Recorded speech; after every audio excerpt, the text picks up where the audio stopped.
இன்னைக்கு நானும் அம்மாவும் ஷாப்பிங்க்கு போறோமே. ஷின்சான், ஷின்சான், சொல்லுங்கம்மா. அம்மா ஷாப்பிங் போறேன், நீ என் கூட வரியா செல்லும்? ஓ போலாமே. ஐயா நான் ஷாப்பிங் போறேன், பர்கர் சாப்பிட போறேன்.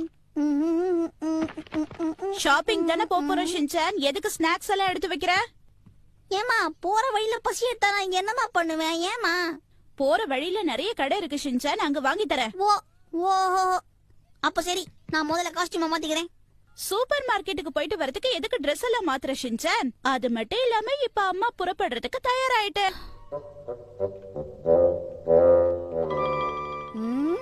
அம்மா இதை என்ன உட்கார வச்சு தள்ளிட்டு போங்கம்மா. பேசாம நம்ம 2 பேரும் இதுல உட்காந்துக்கலாமா? என்னால இதுல உட்கார முடியாது செல்லும். எனக்கு புரிஞ்சு போச்சுமா. இதுல உட்காரதுக்கு காசு கேட்பாங்க தானே? இதுல உட்காரத்துக்கு காசெல்லாம் கேட்க மாட்டாங்க. அப்படியே கேட்டாலும் குடுக்கறதுக்கு நான் தயாரா இருக்கேன். உன்னை எத்தனை தடவை தீம் பார்க்கெல்லாம்